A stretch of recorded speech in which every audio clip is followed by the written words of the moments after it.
So I'm Matthew Vaughn, I'm 28 years old, and I like to think of myself as a survivor of the overdose crisis, because my substance of choice was fentanyl, and I've been using for a long time, and I finally found a path of recovery. And I like to help people who use substances and kind of show them a message of hope, and that they're worth it, because for a long time, due to stigma, I didn't think that I was.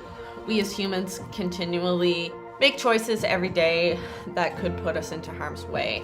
Driving home, having sex, consuming coffee, trying a cigarette. That's just a human thing that we do.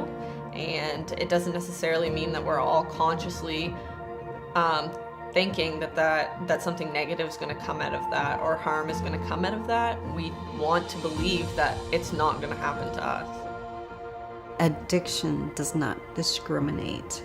You could be from a very good family, and you could be from a not so good family. Or it doesn't. Nobody knows who's going to be affected. But just know it could happen to you. Service providers have, the power to change people's lives. But if you have a negative impact on one, then you don't ever want to go back, and maybe you're sick and you won't even go to a walk-in clinic because of that one service provider that called you a junkie, or said I'm not treating you because you're still using. You need to treat people like human beings, no matter what their past is, no matter if they just got out of jail, no matter if they're using substances right now, they still need to be treated with respect and dignity, and just like you would treat a family member or a colleague. You can be the one that will help them in their journey and on their pathway to recovery. People only need to have that one person. It doesn't matter who they are, and literally anybody could be that person. Every individual, I'm sure, that's out there that's struggling with a dependency is probably just waiting for someone just to be kind to them, to give them that little faint bit of hope.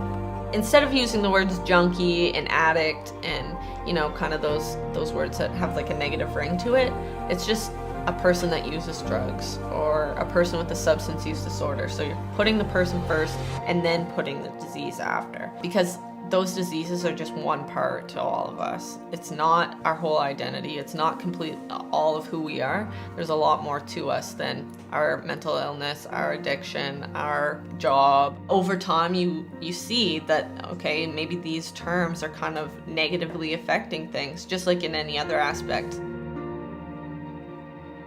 I just hope people realize when they look at someone, whether they're a paramedic or an RCMP member, or someone driving at the red light and sees somebody who is so ill, homeless, hungry, alone,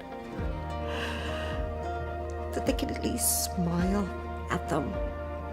As service providers, we all just want to help people, and that should really include everybody and not exclude different groups, like people who use drugs. They're still a human being, no matter what their circumstances have led them to be.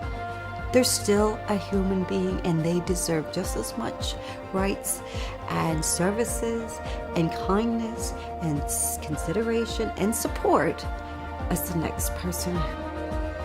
If you come and treat them like, looking down at them instead of looking at them, it's, it doesn't even have to be the language. It could be the way that you sit with somebody, or the way that you, just the presence in the room, that body language is huge.